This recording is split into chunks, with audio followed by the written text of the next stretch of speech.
बिस्मिल्लाहिर्रहमानिर्रहीम। Welcome back to my YouTube channel maths and physics academy.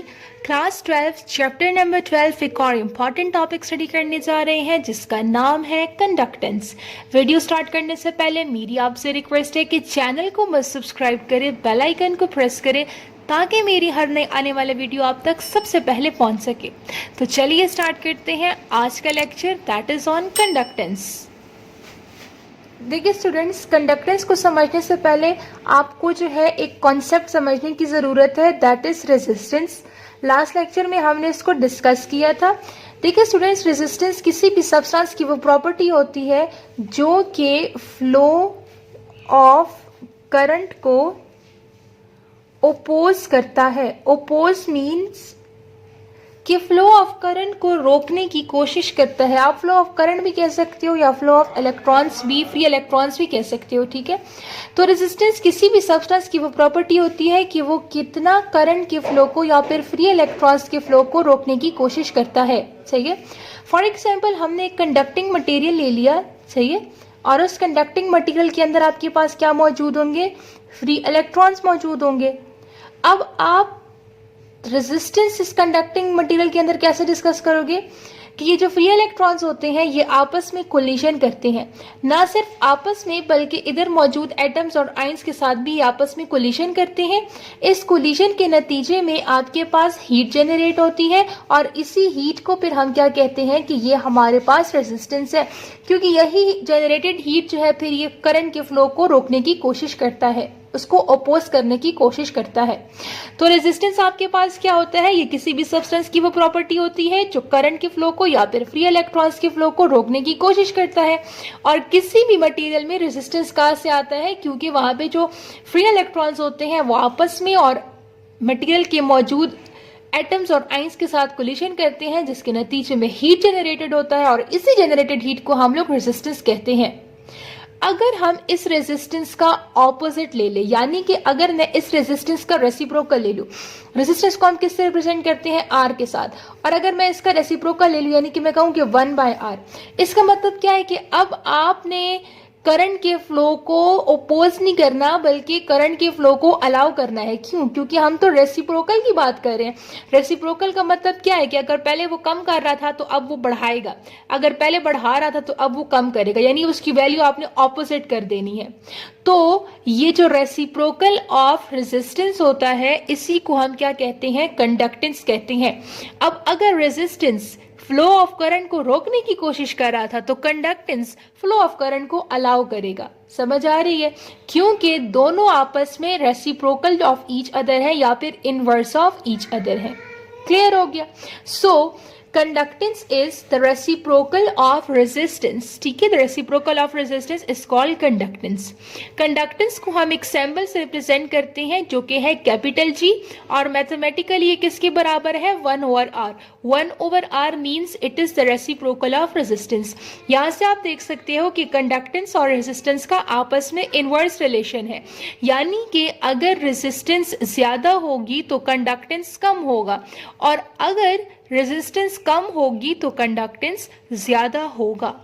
अगर हम SI unit की बात करें फॉर कंडक्टेंस तो वो आपके पास कुछ इस तरह से है कि रेजिस्टेंस का यूनिट आपके पास क्या होता है?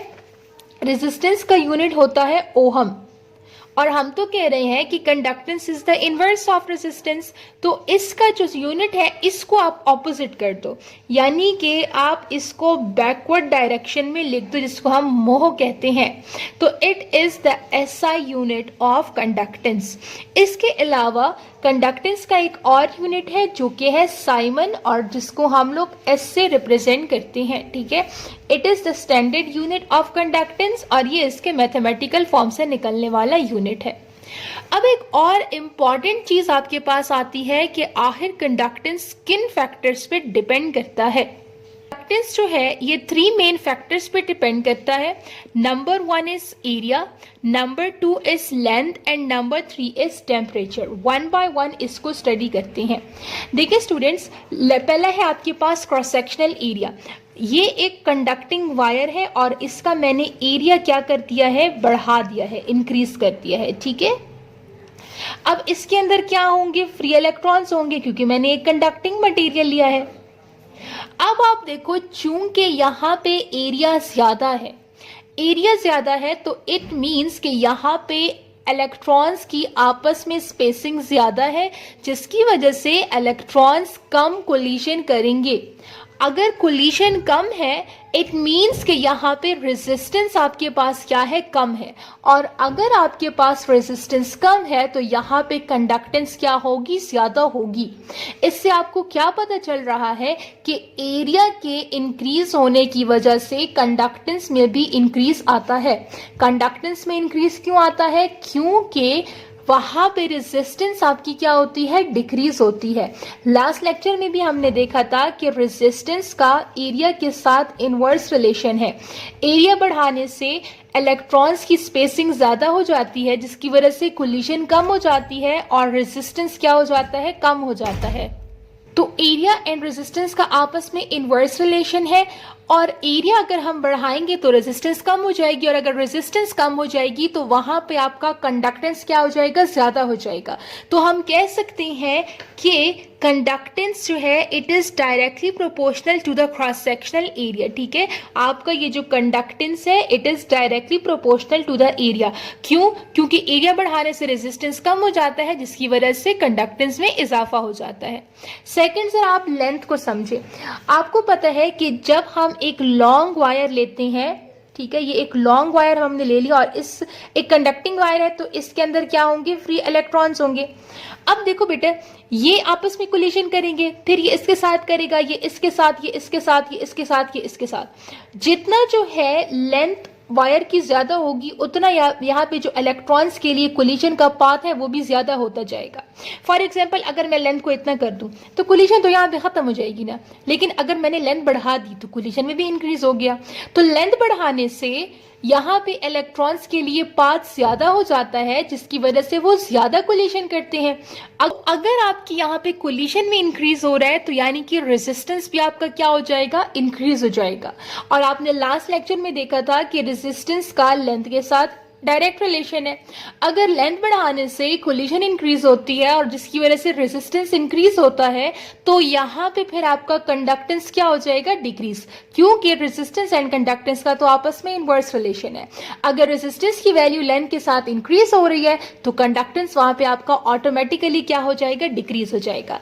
सो वी कैन से कि that conductance is inversely proportional to the length of a conductor. तो हम ऐसे लिख सकते हैं कि G is inversely proportional to 1 divided by L। Third आपके पास आता है टेम्परेचर। देखिए स्टूडेंट्स, जैसे ही आप किसी मटेरियल, लेट्स से ये मटेरियल है ना, इसका अगर मैं टेम्परेचर बढ़ा दूं तो इन इलेक्ट्रॉन्स को काइनेटिक एनर्जी मिल जाती है, जिसकी वजह से ये ज्यादा एनर्जी के साथ मोशन शुरू कर देते हैं। जब ये ज्यादा एनर्जी के साथ मोशन शुरू कर देंगे तो इनकी कोलिशन भी क्या हो जाएगी, ज्यादा हो जाएगी। और कोलिशन के ज्यादा होने के नतीजे में वहां पे आपका रेजिस्टेंस भी क्या हो जाएगा, इंक्रीज हो जाएगा। तो इसलिए कंडक्टेंस आपका फिर क्या हो जाएगा, डिक्रीज हो जाएगा। लेकिन एक चीज बेटे जहन में रखें कि ये टेम्परेचर के साथ जो रिलेशन है कंडक्टेंस का, ये आपके टाइप ऑफ मटेरियल पे डिपेंड करता है। आया आपका मटेरियल कंडक्टर है, आया आपका मटेरियल इंसुलेटर है, या फिर आपका मटेरियल सेमीकंडक्टर है, तो it varies with the nature of the material. ठीक है, उसके मुताबिक आपका जो कंडक्टेंस है वो टेम्परेचर के साथ या इंक्रीज होगा या फिर डिक्रीज होगा। क्लियर हो गया? के साथ अब आपका सेकंड टॉपिक है कंडक्टिविटी। कंडक्टिविटी को समझने के लिए आपको पता होना चाहिए कि that what is meant by resistivity. ठीक है, रेजिस्टिविटी क्या है? It is the property of a material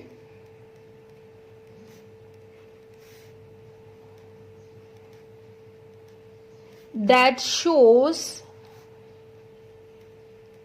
how much opposition is offered to the flow of electric current, जिसको मैं आई से कह देती हूँ। ठीक है, रेजिस्टिविटी वो प्रॉपर्टी होती है जो हमें ये बताती है कि कोई मटेरियल जो है वो कितना ऑपोजिशन फ्लो ऑफर कर रहा है to the flow of electric current. कितना वो उसको रोकने की कोशिश कर रहे हैं। रेजिस्टिविटी को हम रो से रिप्रेजेंट करते हैं और ये बराबर होता है, देखिए रेजिस्टेंस के लिए हमने एक रिलेशन निकाला था कि R is equals to rho L by A, और यहाँ से अगर मैं रो की वैल्यू निकालना चाहूँ तो वो बराबर होगा RA डिवाइडेड बाई L के, ठीक है। तो रेजिस्टिविटी जो है ये आपको बताता है कि एक मटेरियल जो है ये कितना रेजिस्टेंस शो करता है to the flow of electric current.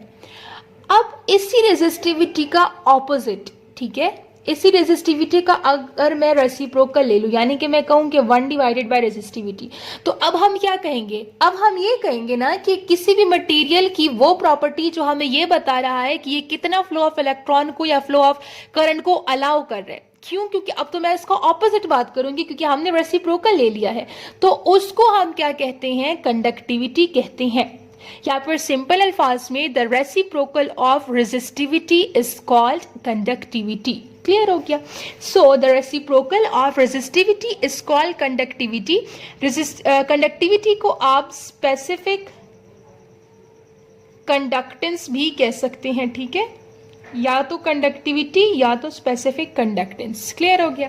Mathematically हम कंडक्टिविटी को कैसे रिप्रेजेंट कर सकते हैं, तो मैथमेटिकली कंडक्टिविटी का जो सिंबल है ये कुछ इस तरह से सिंबल होता है और इस सिंबल को हम कहते हैं सिग्मा, और ये बराबर है किसके, 1 डिवाइडेड बाय रेजिस्टिविटी के। The SI unit of conductivity is मोह मीटर इनवर्स या फिर साइमन पर मीटर। अच्छा, अगर हम यूनिट की बात करें, यूनिट ऑफ रेजिस्टिविटी, ठीक है, रेजिस्टिविटी का यूनिट आपके पास क्या आया था, रेजिस्टिविटी का यूनिट आपके पास आया था ओहम मीटर, और अगर हम कंडक्टिविटी की बात करेंगे तो हमने इसी को ऑपोजिट कर देना है, यानी मैं कहूंगी कि 1 डिवाइडेड बाय ओहम मीटर, लेकिन ओहम मीटर, मीटर तो ऊपर जाएगा तो वो तो मीटर इनवर्स बन जाएगा, और ओहम जब ऊपर जाएगा तो उसको हम ऑपोजिट कर देंगे, मोह कर देंगे। तो the unit of resistivity conductivity is मोह मीटर इनवर्स, जो कि ऑपोजिट है किसके, रेजिस्टिविटी के। या तो आप कह सकते हो कि मोह मीटर इनवर्स या फिर साइमन मीटर भी, साइमन पर मीटर भी इसका यूनिट हो सकता है। क्लियर हो गया? एक और इम्पॉर्टेंट टॉपिक जो बहुत ही शॉर्ट क्वेश्चंस वगैरह में पूछा जा सकता है आपसे, कि कैसे रेजिस्टेंस जो है ये टेम्परेचर पे डिपेंड करता है या टेम्परेचर के साथ वेरी करता है, ठीक है स्टूडेंट्स। टेम्परेचर का और रेजिस्टेंस का जो रिलेशन है, बेशक ये तो बात क्लियर है कि रेजिस्टेंस जो है ये टेम्परेचर पे डिपेंड करता है, लेकिन ये जो डिपेंड है ये आया इंक्रीज वाला है या डिक्रीज वाला है, ये आपका डिपेंड करता है upon the nature of the material, upon the type of a material. तो पहले तो हम कहेंगे कि resistance of a material varies with temperature, यानी कि टेम्परेचर के साथ साथ रेजिस्टेंस की वैल्यू चेंज होती है, लेकिन ये जो चेंज है ये डिपेंड करता है टाइप ऑफ अ मटेरियल, यानी आपका मटेरियल कंडक्टर है या फिर आपका मटेरियल इंसुलेटर है, तो ये उन पे डिपेंड करता है।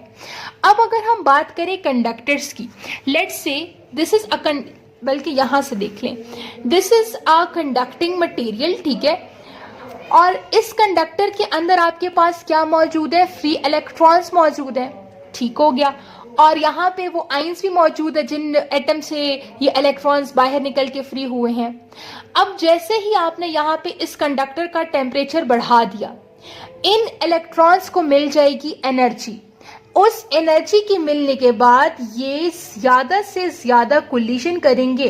क्यों? क्योंकि इनकी एनर्जी तो ज्यादा हो गई है, और जितनी इनकी एनर्जी ज्यादा हो गई है तो उतनी ज्यादा एनर्जी के साथ अब इन्होंने कोलिजन स्टार्ट कर देनी है, और जितनी ज्यादा एनर्जी के साथ कोलिजन होगी वहां आपका रेजिस्टेंस ऑटोमेटिकली क्या हो जाएगा, ज्यादा हो जाएगा। तो इट मींस कि ये जो आपका रेजिस्टेंस है ये डायरेक्टली रिलेटेड है with temperature in case of conductors, या फिर आप प्योर मेटल्स भी कह सकते हो, ठीक है।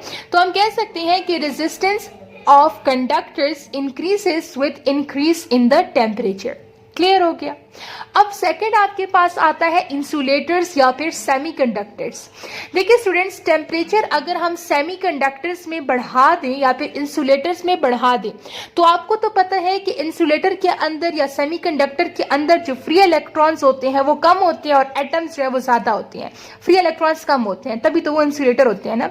लेकिन जैसे ही आपने यहाँ पे इसका टेम्परेचर बढ़ा दिया तो इस टेम्परेचर की वजह से इन एटम्स में मौजूद, ये जो एटम्स है, इन एटम्स में मौजूद इलेक्ट्रॉन्स जो है वो इस एनर्जी को एब्जॉर्ब कर लेंगे और एटम से बाहर निकलकर फ्री इलेक्ट्रॉन्स बिहेव करना शुरू हो जाएंगे। ठीक है, टेम्परेचर के बढ़ाने की वजह से एटम्स में मौजूद इलेक्ट्रॉन्स इस एनर्जी को एब्जॉर्ब कर लेंगे और फिर वो एटम से बाहर निकलकर as a free electron act करना शुरू कर देंगे।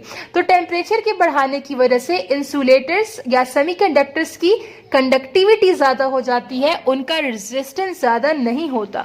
क्यों? क्योंकि यहाँ पे तो फ्री इलेक्ट्रॉन्स की तादाद ज्यादा हो रही है ना। अगर फ्री इलेक्ट्रॉन की तादाद ज्यादा हो रही है तो यानी यहाँ पे करंट की भी जो फ्लो ऑफ करंट है वो भी क्या हो जाएगा, ज्यादा हो जाएगा और ऑटोमेटिकली फिर आपका रेजिस्टेंस क्या हो जाएगा, कम हो जाएगा। So the resistance of semiconductors and insulator decreases with the increase in temperature.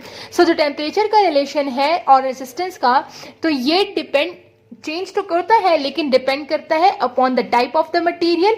Conductors के लिए रेजिस्टेंस की वैल्यू इंक्रीज होती है with increase in temperature, while insulators या फिर सेमीकंडक्टर के लिए रेजिस्टेंस की वैल्यू डिक्रीज होती है with increase in the temperature. So this was all about today's topic, conductance, conductivity and effect of temperature on resistance। आने वाले लेक्चर्स में हम मजीद टॉपिक को भी कवर करने की कोशिश करेंगे। एग्जाम नोट्स आपके पास मौजूद है, चैनल को सब्सक्राइब करें, बेल आइकन को प्रेस करेंगे। मिलेंगे आपसे नए लेक्चर में नए एग्जाम नोट्स के साथ। तब तक के लिए अपना बहुत सारा ख्याल रखें। अल्लाह हाफिज।